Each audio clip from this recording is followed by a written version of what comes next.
I promise you, 30 seconds go by as I'm scrolling, I just hear pop, pop, pop, pop. Slugs hitting the windshield, back of the seat, hitting the side of the van. I'm like, oh shit.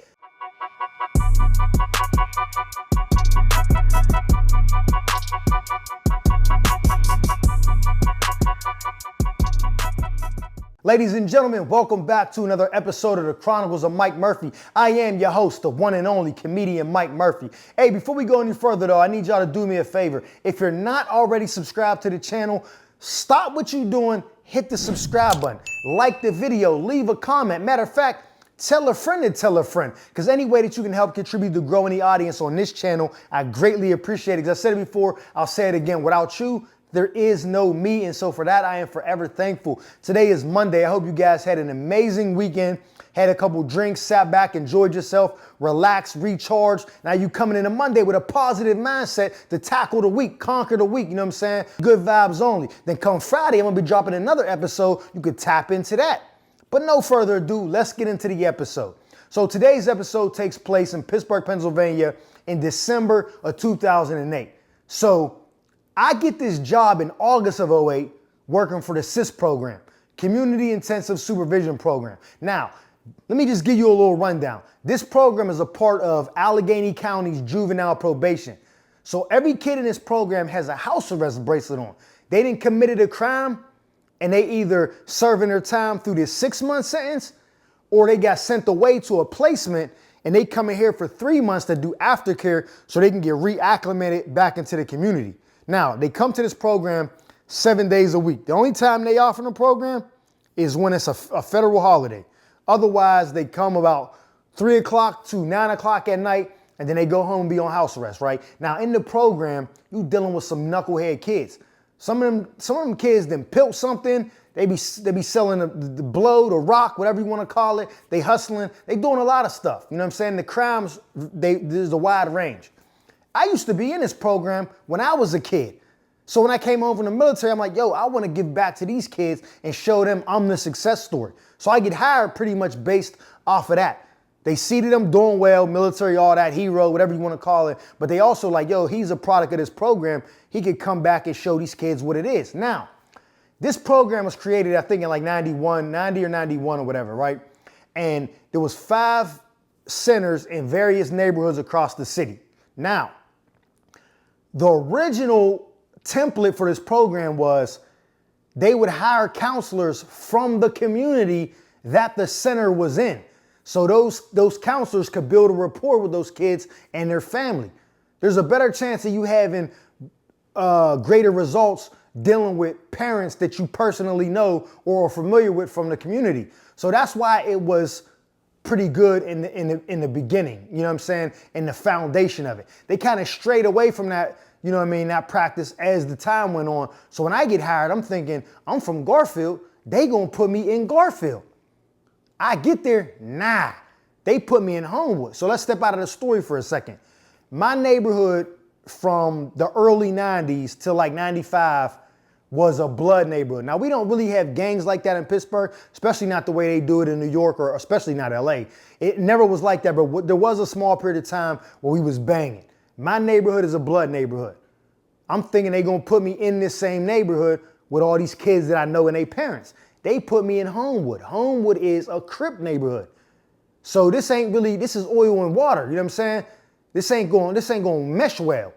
Because even though the gangs ain't really popping like that no more, them young YNs is still on that living in the glory days. They see what they uncles and they OGs was doing. They like, we trying to keep that thing kindled. We trying to let that flame grow, you know what I'm saying? So they put me in there. They called me all type of slobs, all type of crazy shit, right? So I'm like, nah, put me in the Garfield joint. Miss Kim, who's the director of the whole joint, and me and her had a close relationship when I was in the program. She took a liking to me. She's like, nah, Mike, I know you're going to do well. We're going to put you on Homewood.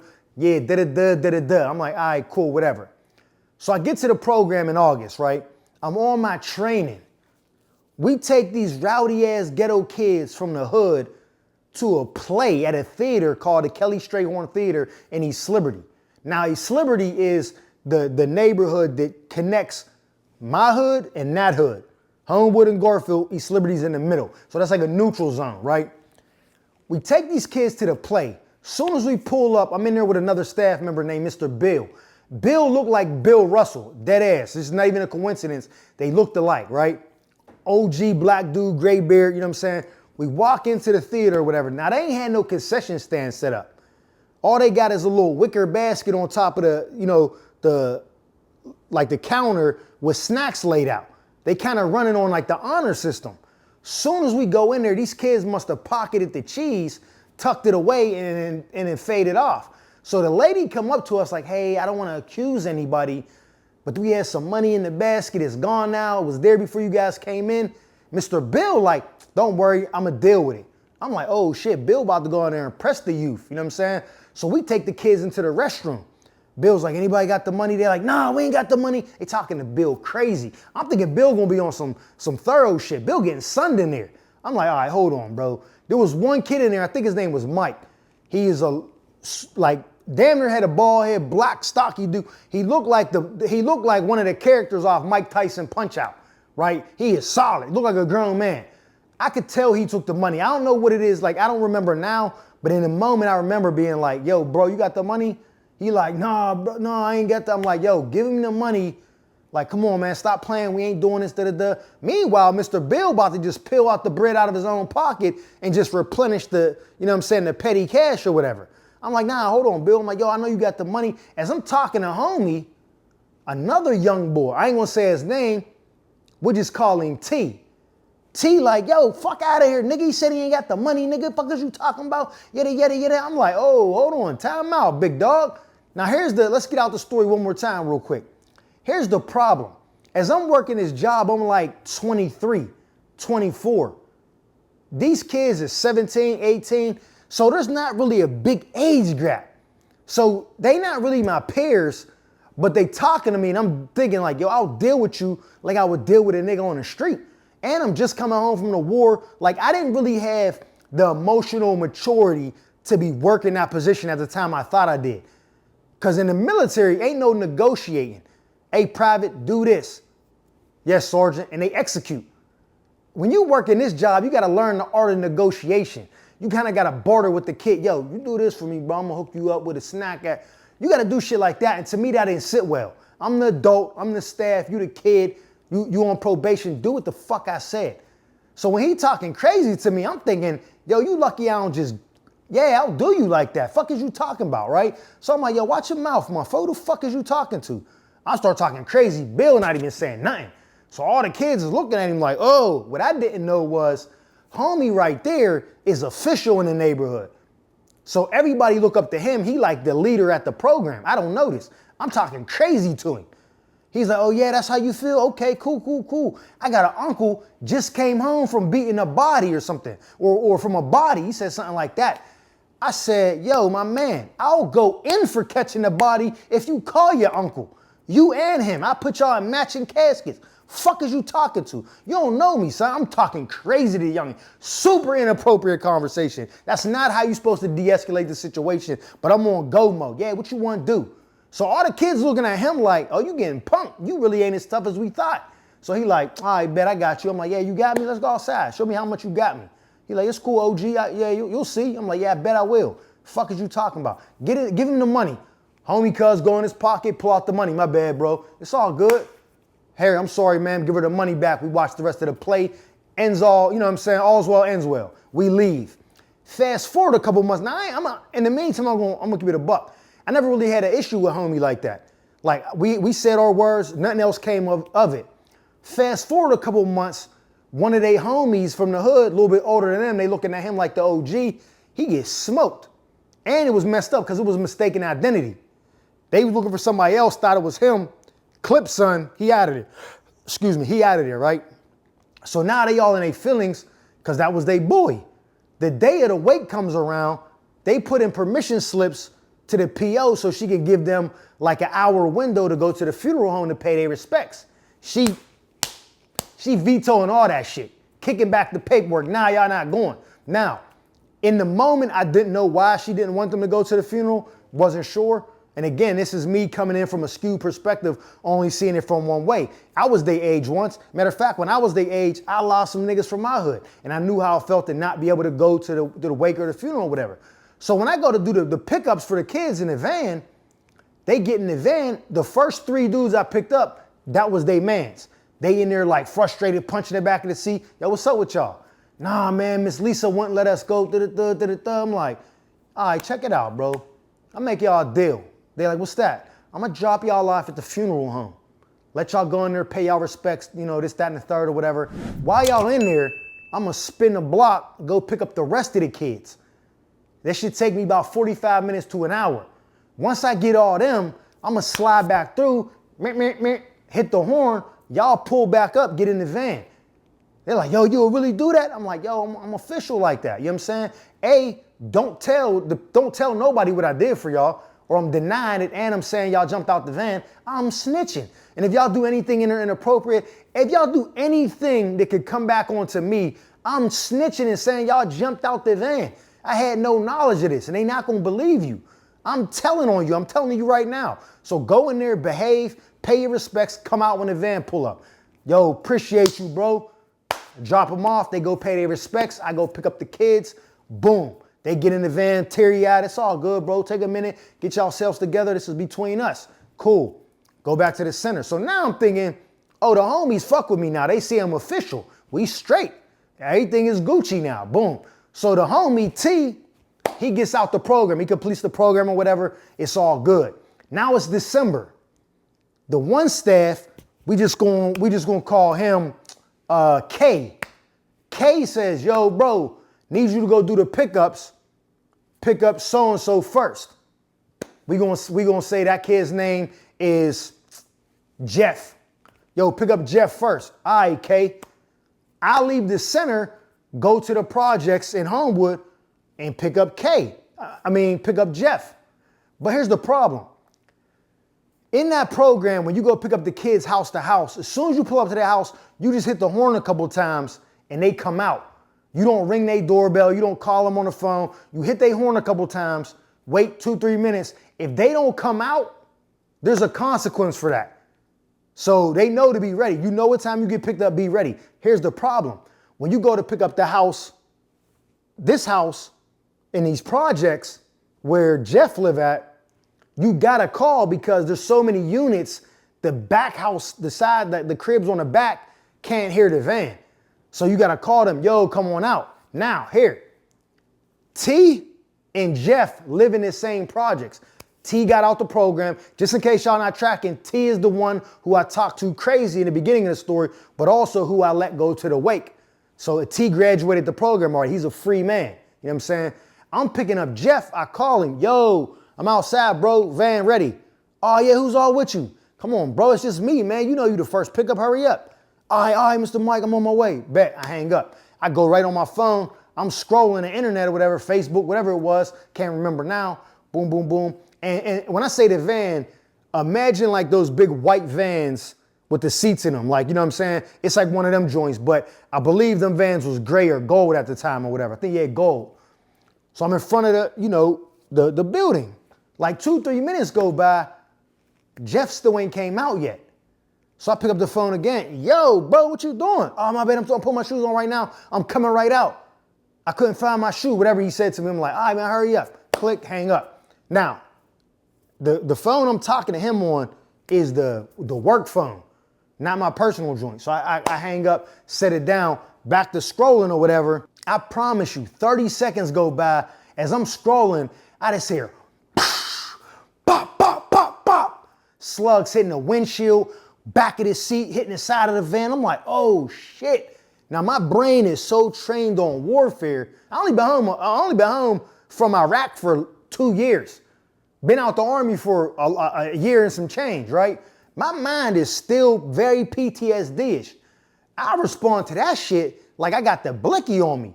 I go to open the door because basically I'm sitting in the wheel like this. Shots is coming from my 4 o'clock. Boom, right? I know that. Distance probably 100 feet away. I could tell by how loud the Yamin is, right?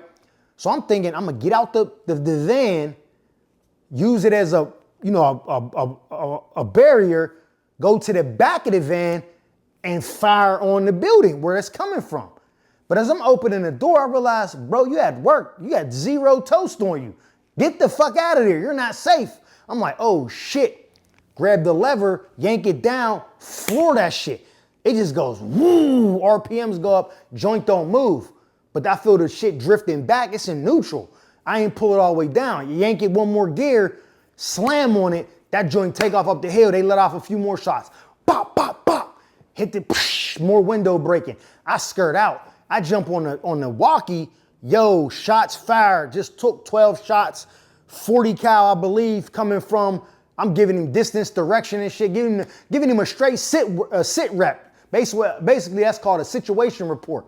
I'm running the numbers to him. Yeah, take a small arms fire, brushed in Frankstown, this building, you know what I'm saying?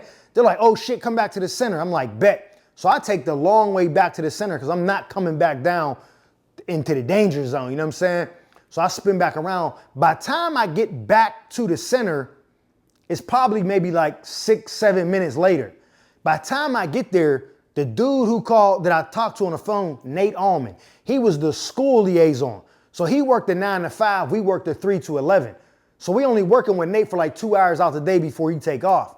When the kids is coming in, he's checking them in, making sure they got their school paper signed and all that, then he take off for the day. But he's who I was talking to. So when I come down the alleyway to the back of the center, I see 5-0, I see Jiggy, lights on, sirens in the back of the program or whatever. I pull up the van, jump out, there's glass everywhere. I'm like, yo, this shit was crazy, boom, boom. He hit me with a blood sweep. If y'all don't know what that is, that's when you rub your hand, sometimes the back of your hand across under the garments and stuff like this to see if there's blood, like make sure you're not bleeding nowhere. So he's doing it. He's basically stripping me in the alleyway. I kind of got on what I got right now, a hoodie, some sweats. He like pulling my pants down. I'm like, damn, bro, chill out, man. You know what I'm saying? At least buy me a dinner first. You're taking advantage of the kid.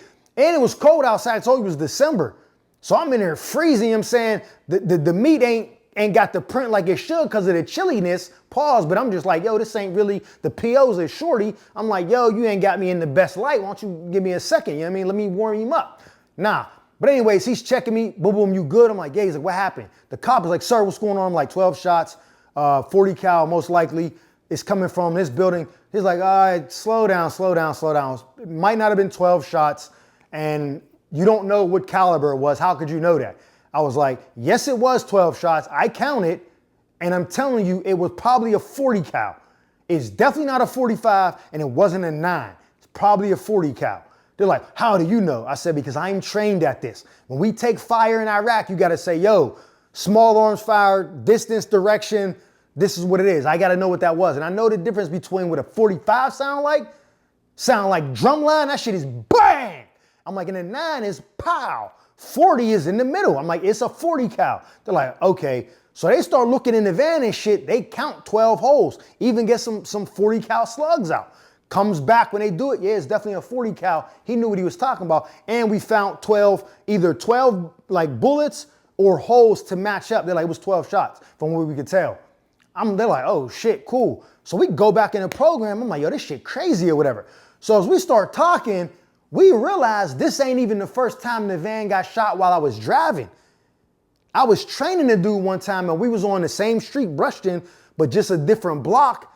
And they shot one time into the back tail light, but it sounded like a firecracker. It didn't sound like, we didn't even know what happened until we got back to the centers and one of the kids noticed it. Like, damn, this is, what happened here? We're like, oh, that's a bullet hole. Oh, that's crazy. You know what I'm saying? So we like, damn, this is the second time the van got shot while you driving, Mike. I'm like, yeah, I don't even know what's really going on with that, but it is what it is. They looking at me like, what you mean it is what it is? I'm like, man, what you want me to do about it? It's part of the job. They like, nah, this ain't part of the job. We supposed to help the kids not be in a war zone. I'm like, all right, whatever. I go in, write down my report or whatever. Miss Kim like, yo, just take the day off. Like the rest of the day, you'll still get paid. Go home, relax or whatever. Come back Sunday or whatever it was. I'm like, I bet. That next Monday, they have a big staff meeting. They sit everybody down. They're in there, all the people from the center plus the higher ups. They like, yo, so we need to find out who doesn't feel comfortable doing pickups or drop-offs for the kids. Show of hands. Everybody raised their hands except for me and the staff member K, the one that sent me on a pickup. And he was like the OG nigga from the center. He grew up in that neighborhood. Everybody know him. They got mad respect for him. So I'm like, I know why he not afraid. These is his people. You know what I'm saying? And I ain't afraid because I'm me.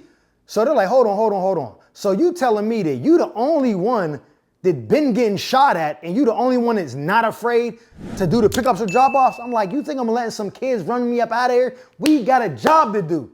I'm picking them kids up and I'm dropping them off if nobody else wants to. I'm with it. They're like, oh my God, okay, well, if you feel comfortable, we're not gonna stop you. I'm like, thank you. I'm gonna still do my job. Y'all can hang back. And it was a white chick named EJ. She was like, she is a little, you know what I'm saying, overweight, little heavy set white chick, play basketball, probably a lesbo, you know what I'm saying? Probably. She is giving like butch vibes or whatever. She was the most adamant. I don't feel comfortable. I don't feel safe. Shut up. Nobody's even shooting at you, Roseanne Barr looking bitch. What are you talking about? Knock it off. You got fake fears. You know what I'm saying? Them crocodile tears ain't working. Don't go on the pickups. We cool. We don't need you out there anyway. Them kids be roasting you. Chill.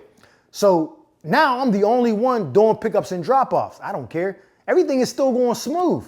So then we get this kid in the program, forget his real name, but his dad was my homie from one of the bike clubs, and his dad was certified.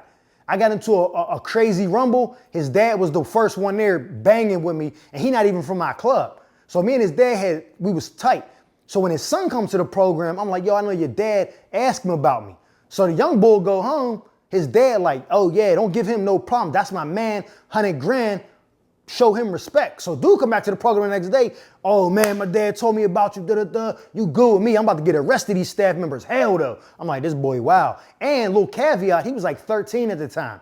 Brolic too. He looked like he was 25, 26. He was torturing them kids in the program. None of them wanted to smoke with him. He was putting in work. Rest in peace, he passed away in jail during COVID. He was in jail for you know what I'm saying, pilling some shit. He took somebody's life in a McDonald's parking lot. So he was serving life for that, but he died because of COVID in jail, whatever I found out. But yeah, so he in the program. So one day the same staff, K, is like, yo, bro, could you go pick up little homie?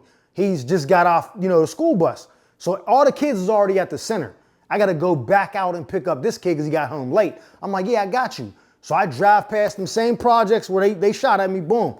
Go past there because I had to go that way to pick the kid up. That kid live in a whole different neighborhood. So he not really cool with none of these dudes at the program. He only know them from them being locked up at the detention center together. These ain't his homies. He don't know none of these dudes like that. I go pick him up from Lincoln. He jump in the van. Yo, what's good, bro? Boom, boom, boom. He in the front seat. We coming back down Brushton. We 2-3 blocks away from the program. We getting right past the scene of the initial dip. Niggas start letting off again, break the whole driver's side window. I just feel blood running down my face. I'm like, oh, I'm hit. I'm like, oh shit, my face is burning. I'm like, oh shit, they still dumping. Bang, bang, bang. Little homie like, nah, fuck that, turn the van around. I got the chop at the crib. I'ma light this shit up, nigga, down. Fuck that, turn around. I'm like, yo, what you doing, bro? As bad as I want to spin the bin so you can go back and get the artillery, get the machinery for these boys, I'm like, I can't do that, bro. I can't put you in harm's way like that. What I look like? Getting peeled at, spinning the bend, going back and get the semi-automatic assault rifle and coming back and laying down suppressive fire to the projects, you know what I'm saying, where I took the incoming at. Can't do that. So I'm like, nah, bro, put your seatbelt on. We drive off. I'm like, I hope I don't pass out or nothing from getting, I'm thinking I'm shot in the face. I get back to the center. I don't even call it in this time. As soon as I jump out, homies run in there. Yo, Mr. Mike got shot. They're like, oh shit. Everybody run out the center. My shit leaking everywhere. I didn't get shot. So what happened was when the glass broke, the shards of glass had cut my face real bad. And then there's like a powder or some type of dust that's compacted into the window. And that was like the chemical burning my skin. So I thought I got pilled. And the adrenaline was too crazy for me to realize that I'm not shot. You know what I'm saying? So I'm like, oh, they checking me out or whatever. Beard a little crazy. I'm bleeding everywhere. They get me taken care of. Miss Kim come back to the center. You're not doing no more pickups. No matter of fact, I'm sending you to a whole completely different center because I got a feeling these boys is not going to stop until they take you out, and that can't be on my conscience. I'm arguing with her because now I'm about to start bringing some toast to the job, which is against all the rules. But I'm about to start doing it because I'm like, I got a feeling it's going to have to be war with these young boys, right?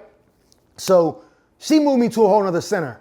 Fast forward, I found out what happens. The staff member, K, he's the one that set the whole thing up. Yeah, crazy, right? He the OG from Homewood. He working there or whatever. He was on some Denzel and Training Day shit, crooked as hell. So what he was doing, if the kids came in and had dirty urine or had a school violation or anything, what he would do is let them pay him in either pills or money. He'd toss the bad urine out and say they passed or whatever. So he is playing, dirty cop. But when them kids come to the program, they not allowed to have more than a certain dollar amount of cash on them. I can't remember what it is, maybe like $20 or something. These kids would come in with like $2,500, 2 bands, shit like that. And I would take the money off them and be like, you can get this when we drop you off. You can't have it in the center. They couldn't come in with phones. You had to turn that shit in. I would be taking all the contraband. What I didn't realize was by me doing that, I was interrupting his little side hustle. But he couldn't say it like, yo, bro, chill, nigga, I'm doing this on the side. He couldn't say that because he knew that I was gonna be like, yo, K out here, wow, you know what he doing with the kids? I'd have told on him. I'm gonna keep it a buck, you know what I'm saying? Like, this ain't no street shit. I got a job. I'm there to make sure these kids is good. I'm not letting Alonzo from Training Day be in the system, just corrupting the youth. We supposed to be helping them. So he knew I wouldn't have been with that, so he can't tell me that. So instead, he thinking, I'm gonna just take the problem out. So he's the one that keeps sending me on these pickups saying, yo, he's there. Now, here's what I found out. When he sent me out on that first one, where they blicked on me 12 times, he called Keith. Yo, he on his way by himself. Keith like, bet. Keith hangs up, calls T. Yo, he outside right now. So the 2 dudes I'm thinking I'm cool with, because I let him go to the dip, I'm thinking these is my mans now. They setting me up to get splashed. And here's the crazy part. The boy Keith, when he came to the program and asked him what his name was, and his last name was the same last name as one of my OGs from back around the way. I'm like, yo, is you so-and-so's kid? He was like, yeah, that's my dad. I was like, yo, that's my big homie. That's the OG. He official. That nigga thorough. You say that nigga's name in any hood, they respect him. He's like, man, fuck that nigga. That nigga wasn't never there. I'm like, oh, shit. So what I'm thinking is going to be like the bridge for me and him to connect and relate. Like, yeah, your dad's is my man's, is actually working in the opposite because he don't even bang with his dad. So I'm like, oh, this shit crazy. But the whole time I'm thinking that I'm cool with these kids because I did them a solid. The staff and them 2 working together, teed and licked off at the van while I'm in there, right? Both times. I said, okay, cool. I only found this out because that staff, K, his racket continued, still extorting kids and all that, you know what I mean? There was one kid in the program who wasn't playing ball with him. He was hustling still. He was pumping work out the crib, and K knew about it. So to keep, K on the hush, he was trying to extort him for money. Young boy was like, you ain't getting shit from me. Do your job. Tell whoever you want. I'm not paying you shit. So K didn't like how that was being received. He sent 2 young boys to homie crib with toast early in the morning, thinking they're going to catch him coming out for school. Instead, his mom comes out, sees the young boys, confronts them, calls the cops. The kid is like, yo, K sent them dudes. Oh shit, big Channel 11 investigates. They start diving into the situation. They found out he doing mad dirt. And the young boy that he was trying to extort was like, he the one that got Mr. Mike shot up in the van both times. He paid so-and-so, he told so-and-so to do this because he was interfering. He knew the whole shit. But I'm already out of the program, not working there no more when I found out about this. I'm like, oh, that's crazy. So now I'm out for vengeance. So fast forward, it's like 2013, my man Kev mom died from cancer, rest in peace. We at the wake, we chilling. T show up with one of Kev's little cousins. Now, no one knows this but me and him lock eyes. I swear to God, I'm not trying to sound, I promise you I'm not. If that would not have been Kev's mom's wake, if that had been his little cousin or his brother or, homie cuz, I would have splashed something right then and there and just got it over with. Because you don't get to dump on me. You don't get to try to take my life and then think you just walk away, just walking around, willy-nilly. No.